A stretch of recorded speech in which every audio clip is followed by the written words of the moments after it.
took over Mm-hmm. to explode. Right. I think we see all over America Mm-hmm. the dream exploding in our homes, schools, Right. religious Mm-hmm. institutions, political establishments, and I think the dream of love is exploding. Again, this is Soul Liberation Station. My name is James Anike. I'm your host, our guest liberators, our sister D, officer, brother James, officer, sister Tamara E. Good, and we're talking about who loves you. And so we just got YouTube on, and I'm hoping you hear okay. And I see that there's one person who's probably use this tomorrow. And I'm hoping that the audio is good because we had some questions about that. And the question we're asking is who love you? So I'm gonna open it up to you. For those of you who are on Facebook Live, or if you want to ask this question in our chat on YouTube, or if you want to call in, 317-798-4085. I'm asking the question. We're asking the question, who do we expect to love us? Who loves you? And I want you to just give answers the same way we did. Maybe you want to say, I don't know about anybody else, but I know my mom loves me. Well, I don't know about anybody else, but I know my spouse loves me, or my children, whatever the case may be. I'm going to kind of take this informal poll, just tap it in real quick, and answer that question: who loves you? And I'm hoping that you catch what I'm asking by the question I asked a moment ago about whether or not white police officers, if we should expect them to love us. Either of y'all want to add any more to what Brother Officer said? That's a sticky thing for me. Mm-hmm. I mean, we should expect the other human beings and other spiritual beings based on what the Most High has required us to do should love us. Okay. That's the expectation. But the reality is, again, you get into whether they have self-love for themselves. Because if they're supposed to love their neighbors as they love themselves, but they don't love themselves, you're going to run into issues whether they wear a uniform or not, whether whatever skin tone that they are or not. Right. You know what I mean? But then I think one of the most important, when we talk about what happens when it's failed expectations of love. And one of the most poignant things that I was able to experience was Ayanna Van Zandt saying that you don't get to choose how someone loves you, but you can choose how you participate in their love. Right. And I think about that. So whether it's the community, whether it's your family. So how do you love someone who doesn't love you back? And in our case, when we're dealing with white police officers, how do you still stand who you are, right, as Yah has called you to be, and love someone who may not be showing love back? Right. You can't control that. You can't control somebody else's heart. You can't control their love language. You can't control what has happened in their past that may have made them like that, because you don't know that. But you can control how you then participate in that love. Right. I think it was Martin Luther King who said that you can't,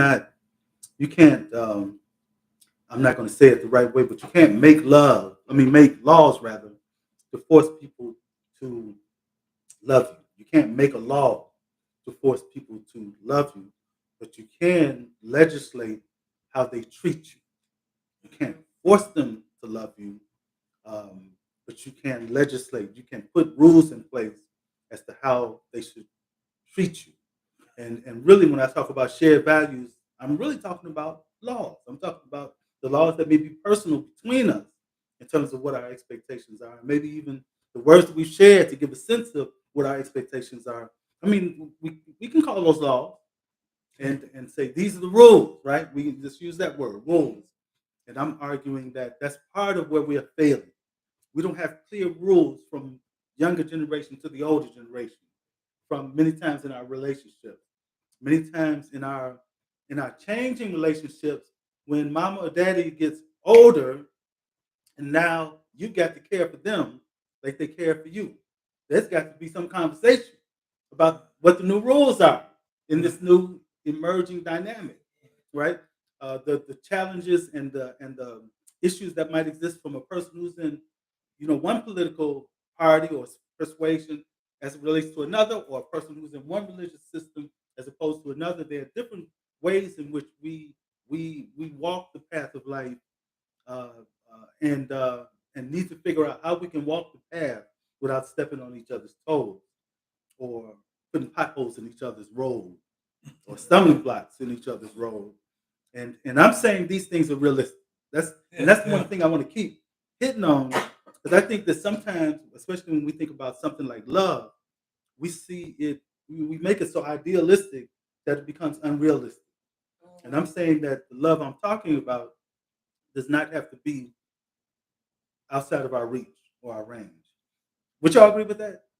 Love should be realistic. And the more the problem though, the more realistic you become about concerning love, the more you go down this rabbit hole. Right. Because it's starting off at the top. Love doesn't require you to love it back. Right. Right. And you brought up the Father and His wishes through His Word. Mm-hmm. But you ought to love your neighbors. It's not only the neighbors that love you. Mm-hmm. Right. Now we're going down a rabbit hole. Yeah. Okay. We all want to be loved every time. Mm-hmm. And yet we are commissioned to love. Mm-hmm. Period. Right. Regardless of how that person is receiving that love, we have to love them. Mm-hmm. Very, very difficult. Yeah. Yes. You want to say something? No. And the other thing I'll add to what I'm saying, I'm thinking about the words of Nina Simone. Nina Simone said, "You have to know when to get up from the table when love is no longer being served." And there are two ways to look at that serve. Mm-hmm. That could mean that it's being served as the feast for the table, or we are giving our service to love.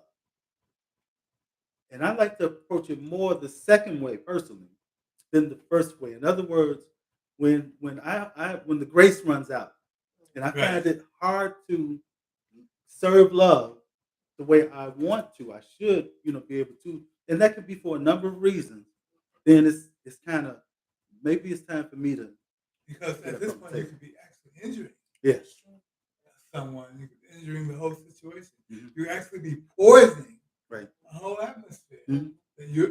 That everyone in that atmosphere, whether or not they can be open about it, they're hoping love can exist in that atmosphere. Right.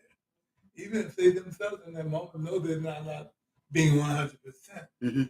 But if you're sitting there at that table, as you said, like that, mm-hmm. and you're supposed to be serving up love, mm-hmm. but you know that you're not. Right. Get on up from the table. Go sit down. Go somewhere. Go away, rethink it, come back. Mm-hmm. You know what I'm saying? Because you're poisoning the whole thing. Yeah. And so I'm sorry, go ahead. I'm not sure getting up from the table should be your first move. Mm-hmm. I think your first move should be examining why it's hard for you to serve love right now. Okay. And I think if you're going to get up from the table eventually, you need to earn your way up from that table. You need to know that you've done everything you could to serve that love. And after time and prayer and effort, you see that you've done all you could. Right. And you can't do any more. Mm-hmm. Then you've earned your way up from that table. But if you're just not feeling it and you decide the only option is to get up and leave, right? No. Okay. I can dig that. No, that's not loving. The purpose of soul, I'm sorry, go ahead. No, I'm sorry. I can dig that too. And that's true. But can I say this too? At the end of the day, sometimes it doesn't matter why somebody's not loving or serving, because at the end of the day, whether you thought about it or not, this moment, if you thought about it or not, if you contemplated or not, but if you just know that you're not doing it, just get up. Because sometimes, it's kind of like when someone don't love you, you just want to figure out all these reasons of why they don't love you. But at the end of the day, they don't love you. I feel that though. But I think he was talking about you being a lover, right? Right. I'm saying it can go both ways. Yeah. Okay. So if it's not being served by the person given to you, or it's not being served because you're not serving the love itself. Okay. I think I would be quicker to get up and leave the table if I wasn't getting it. Right.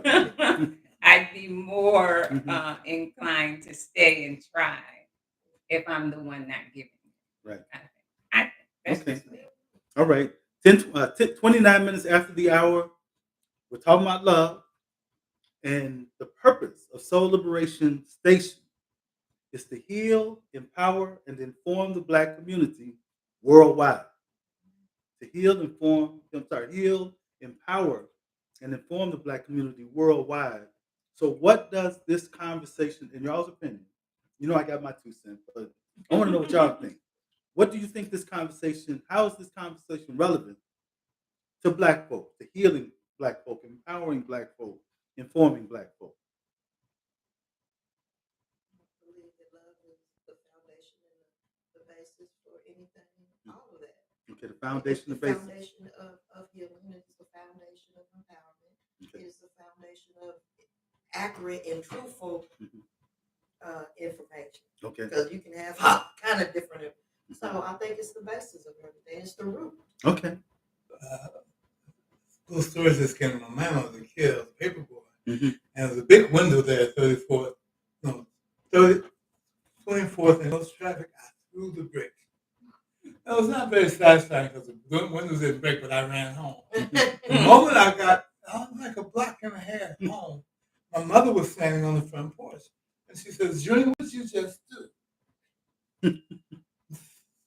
That's the community we no longer live in. Right. That the children are being watched that closely. Come on. Where people in the community know this is Miss Officer's boy. Mm-hmm. And what's he doing standing over there in the corner, looking around like he's trying to get in trouble? But and she knows my mama. Right. And she can make a quick phone call. Mm-hmm. That is love. Yes. That the community is missing. Mm. If you ask me what love that I would like to see in our community, would be that love. Mm-hmm. But we're watching our children, each other's children. Yes. We're loving each other's children. Mm-hmm. We're loving each other's home. I think maybe I'm being a bit fanciful here, but perhaps there wouldn't be so much domestic violence in the homes. Mm-hmm. If we loved our community, because one brother could say to another brother, listen, brother, I know that's your wife. Mm-hmm. Yes. I know those are your children. But how you're treating them in this community here, we're all seeing this. Yes. You're going to have to slow your roll here because you're hurting our community. Absolutely. You're hurting my daughter as she sees how you treat your wife. Yes. I think that love, that's a powerful love that we don't seem to have in the community anymore. Not a community anymore. Mm-hmm. And I know that a lot of people say, no, I don't want anybody meddling in my business anymore. Well, when you don't take care of your home, the government comes and meddles in your family's business. Somebody's going to meddle in your family. Let me do it. Let me love my children. Right. And let me love those people in my house. Let me love those people that I say I love. So that I don't have to worry about you stepping in and mistreating my family under the name of love. Anyway, that's what I think. I can dig. Well, I grew up in the 60s, and so I grew up just as the Black love, Black power movement was emerging, and we weren't straightening our hair anymore, and we were learning to love our natural hair and love our color and love our culture and love our music and love ourselves. And I have often said to James, our history in this country is so horrific that we as Black people have any mental health at all is a testament to how magical and wonderful and amazing we are. Yes. Because that we even have minds at all after our history in this country it astounds me, quite honestly. Right.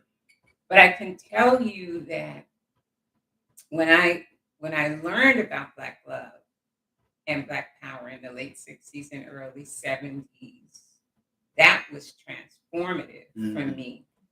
And it continues to be transformative. I see so many shows now, My Black is Beautiful, and teaching young Black girls to love themselves and love their hair and love their color and love all of our different shades and hues. And I just love that. Mm-hmm. I just love that we are loving on ourselves because we were brought here and not loved and told that we were not lovable. Right. And that we are telling each other now the truth, which is that we are more than just lovable. We are wonderful. I just love that. On a scale of 1 to 10, 1 being not at all, 10 being almost to perfection, how well do Black people in America, and I'm asking that we generalize, how well do Black people in America love Black people? On a scale of 1 to 10. What number would you give us? That's difficult. Because it depends upon what group you're in. Seems like the young people today who really love to party together and carry on a carouse, they appear to be loving each other. But is it real? All right. I know we as Black people love to be around Black people. Mm-hmm. We love to look at each other. Mm-hmm. We love to be in spaces with each other. But does that mean we love each other? It's just very difficult. Mm-hmm. And we are still part of the kidnapped ones. Right. That's our history. We are part of more than a generation. How many generations? 4 or 5 generations of kidnapped people. Mm-hmm.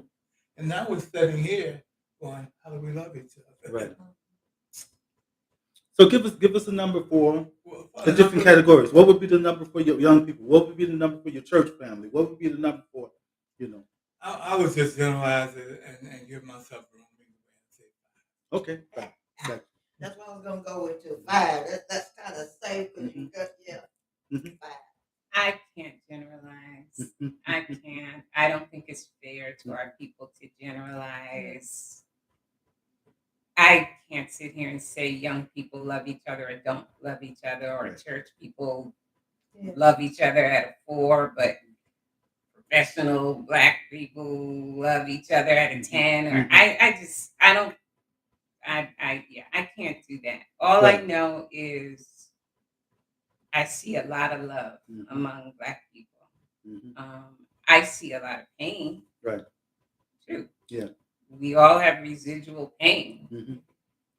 But I see a lot of love. I see it in the young people. I see it in the old people. I see it in everybody in between. And it warms my heart. I just love Black folks. I love being part of Black people. I'm just so glad to be part of the group. Right. I'm just so glad to be part of the group. Let me say this. Our families, for the most part, our relationships are not surviving. Our generations are disconnected. We don't support our own Black businesses, which to me is a reflection of a lack of love, because we are not willing to be patient with one another and communicate with one another in ways to build our businesses.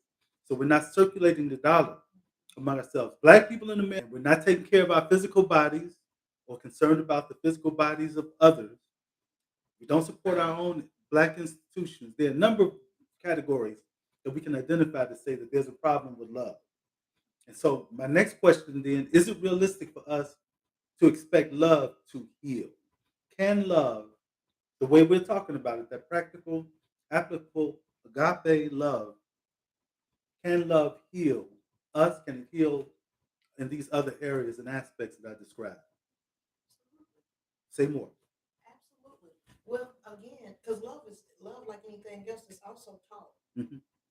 So I go back to that home of origin thing. I go back to how what goes on in your home doesn't stay in your home. So when you got domestic violence in the house, when you got addiction, when you got sexual abuse, when you got all these things going on, and we want to tell our children, or we came up in the area, what goes on in this house stays in this house. Right. But what goes on in your house goes to church. What goes on in your house goes to work. It goes to the job. I mean, it goes out in the community. Right. What goes on in your home. So if that child, for whatever reason, and there's no healing, then that's a generational thing, because that's taught. Right. So yes, absolutely. I believe that when we have the conversations, when we are involved, because that is part of that. We will walk by, and I see people do it, so that's why I did have to give a 5 for me, because I'm in between. I feel all that love, but I also feel where there's a lack of love. When you walk past anybody and know they are afflicted, and you see someone afflicted and you don't stop to help them or anything like that, to a certain degree, Metlin or not, there is a lack of love somewhere. Whether it's even that was taught at home and you think that's okay. Because a lot of people are in abusive relationships and they were taught that that's love. It's some people who don't think that it's not love if they're not getting beat.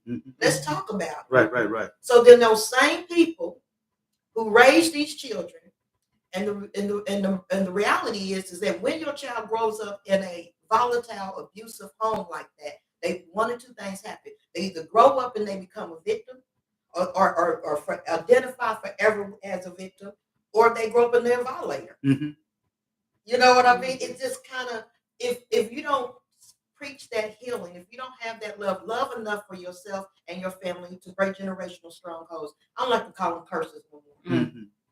Strongholds. To break them generational strongholds. Love yourself enough to even get up from the table when it's not being served at home. And break some, I had to do that. Break some generational strongholds. Because I didn't want my next generation, lit part of me, still going through dysfunction.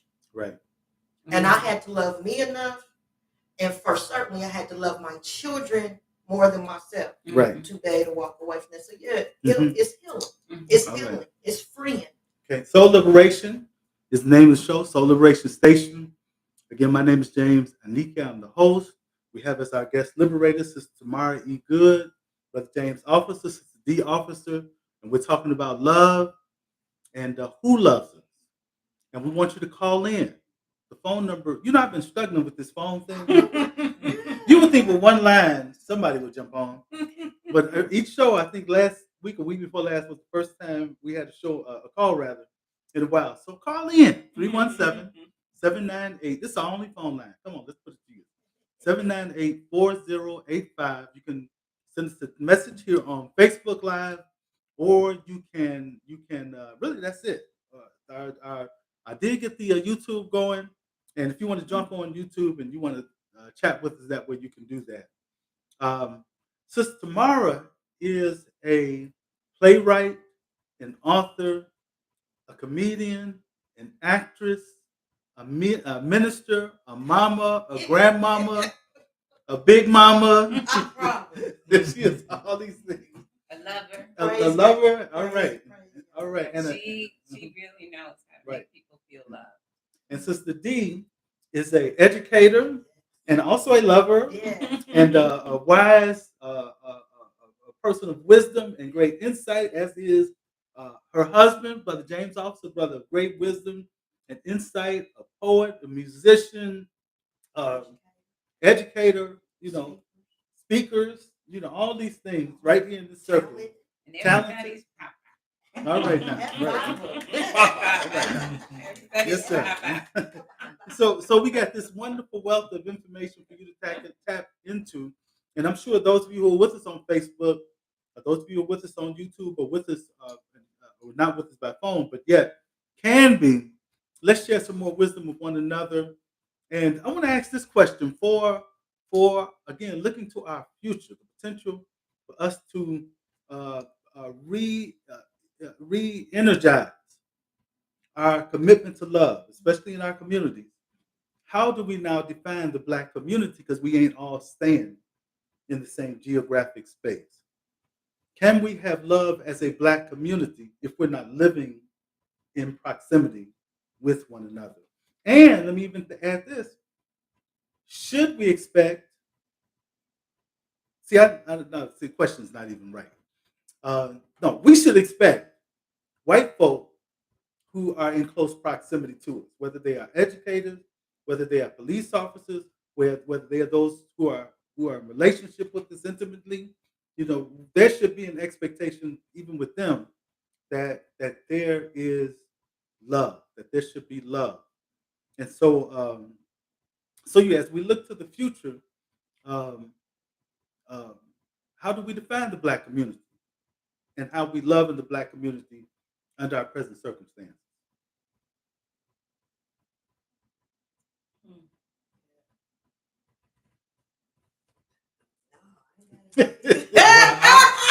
I would say that, first of all, I think I would say that Black people, and I don't think we ever have been a monolith.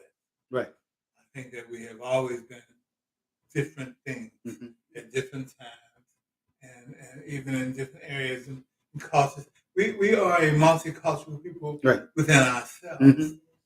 So, as we've been talking and discussing all the problems and all the wonderful things about us as Black people, and it's really in relationship to love. But we're talking about loving a hugely diverse thing that we're calling Black people for this conversation here. Well, so that brings me back to such a general, hugely general margin here I'm dealing with. Then I got to deal with a hugely general response. And so I'll come back to your question a second ago. Can love heal? Can love heal? Well, I will say yes, considering the author and the finisher of our faith and of love, and what we even, most of us relate that word love back to, which is the Father. Yeah. And so can God heal? Yes. And without trying to get too deeply spiritual here, but I don't know I can help myself here. Because the question of love is what we're dealing with. Right. And certainly if we want to heal using the power of love, then we have to be very have to go inside. We have to be very, what's the word I'm looking for? Poets. We have to be very certainly transparent. Introspective. Introspective. I got you. You got to be very introspective. We got to really take good looks at ourselves. And that's white people. That's police. That's adults. That's grannies. That's young people. And no matter where you are and what you walk in life, we have to be able to have that introspective. Another good word is contemplative. Contemplative and reflective. And all these words is just simply say, stop. Stop what you're doing. You're going backwards. You're going wrong. Stop what you're doing. Think about it.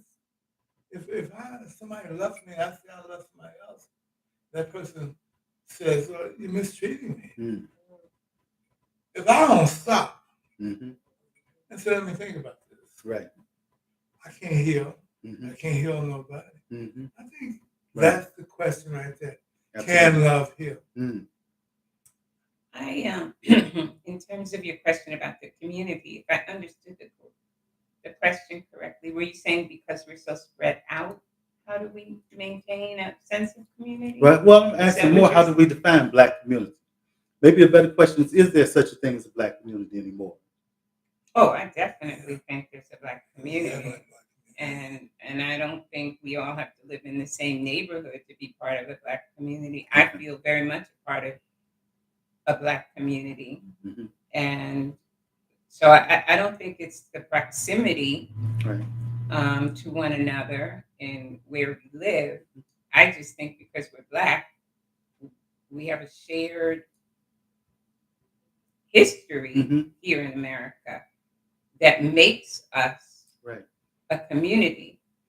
And in terms of what my husband was saying about, and you were talking about healing, somebody once said to me, and I believe this, she just said, every living thing responds to love. Plants do, animals do, hurt people do, healthy people do. Every living thing responds to love. Yes. So that can answer the question, can love heal? That's all right. Absolutely. I know I told some members of my family, I said there can be no progress without healing, and there can be no healing without truth. And that's also what I said in the one, because that's true. And I believe that love is true. Right. And that means sometimes being chastised. That means sometimes being realigned. That means sometimes, so yeah, I'm with you. But can we, here's my question. that as a Black community, can we totally be healed without the other communities not being whole? Mm-hmm. Because as a web, at the end of the day, is the web of humanity. Mm-hmm. And when so much is integrated because of the media and everything else, and so many of our children are still, and so many people, period, is judging our beauty, our lifestyles, our standards, everything else by European standards. Mm-hmm.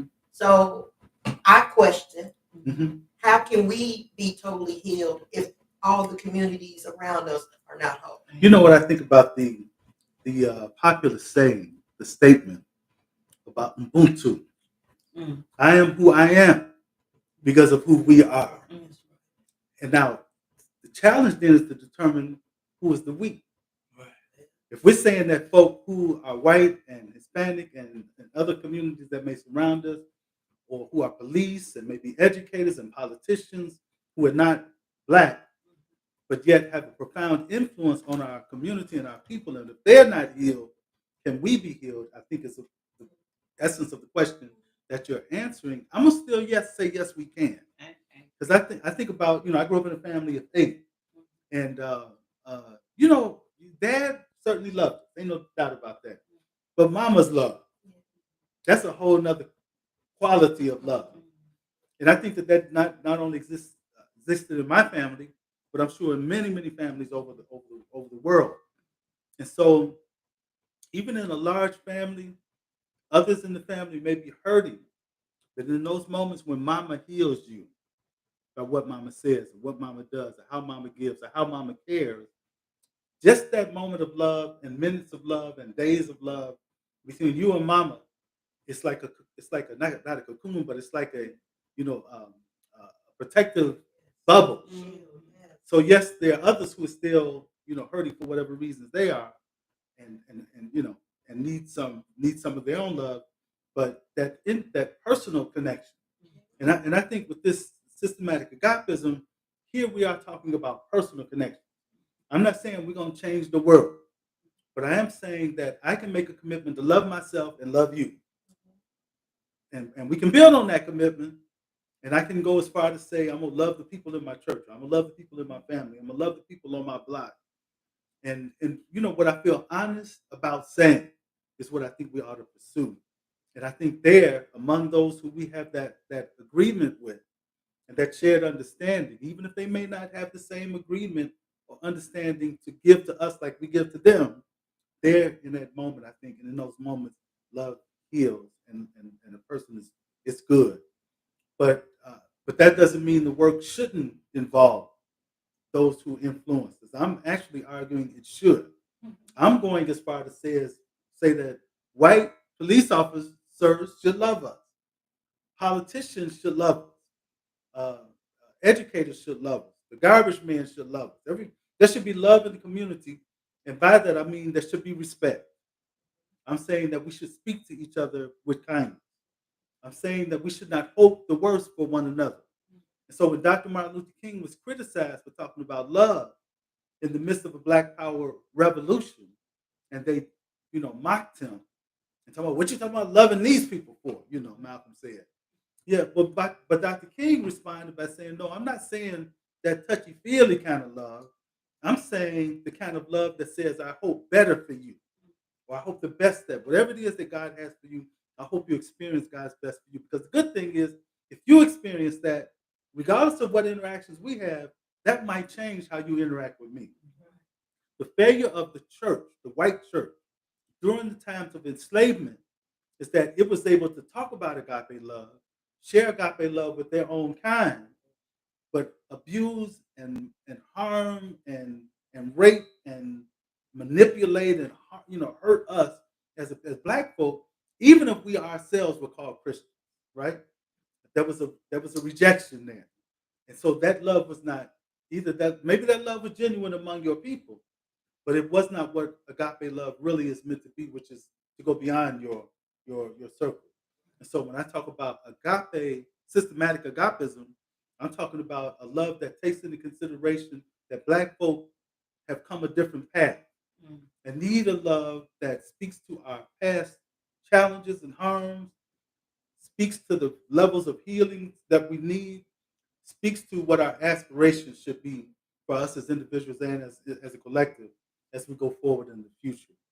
And so that's in those ways I believe it's possible. In those ways I believe that those outside of ourselves can play a role in this love. Mm-hmm. Mm-hmm. I would agree with you. So again, we're back to action. Mm-hmm. Taking these actions. Right. Because on the other side of that coin is inaction. And inaction, it means just another word for hate. All right. And that it's the lack of service. Yeah. It's the lack of giving. Yeah. So that's hatred. Yeah. I mean, I don't have to say that I hate that plant over there. All I got to do is not water it. Right. Right. It'll die. It'll die. That's right. Oh, This is true. kill Right. some plants, so I feel bad about that. Oh. You made me look at that different. 55 Tell minutes. that plant you love it. Take that out. 55 minutes after the hour. Again, we got about 5 more minutes to go on Soul Liberation Station. We have as our guest Liberator, Sister D, Officer, Brother James, Officer, Sister Tamara E. Good. All right, you don't have to hesitate. You know why, too. Right? Don't mess with me. All right. Our guest Liberators. And I'm James Anike, your host. You can call right now. You got less than 5 minutes. You can call right now, 317-798-4085. If you want to just call in and give a quick comment, so thankful for those of you who are with us on Facebook Live. I want to hear from you real quick. None of you answered my question as far as I can see here. And that was, who loves you? But I'm curious to know what you think about anything that we've said. So as we come towards the end of this conversation, again, it's my hope that this love is practical, that it's real. Intentional, and I know you shouldn't use this term in a day like we in today, but contagious. I think love should be contagious. I think it's a simple thing like opening the door for somebody when you're entering the gas station and you let them go first. A simple thing, a selfless act, right? They gonna get in there and get in the line before you, and may tie up the person at the counter for 10 minutes. Now, after you let them in there, you might say, "Lord, I should have let them go before me." But I'm saying those simple acts, those things that we can build on, and so as we go forward, we have to individually make the commitment to love in that way. So what are your advices? How do we move people to the place? Move not just people, but maybe schools, maybe institutions, maybe churches. How do we move them to the place where they say, "I can embrace this love and share it with others"? How do we get other converts?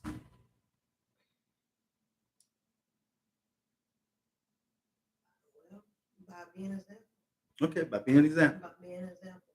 And by starting in your home bases and in your churches and everything, and actively, intentionally loving.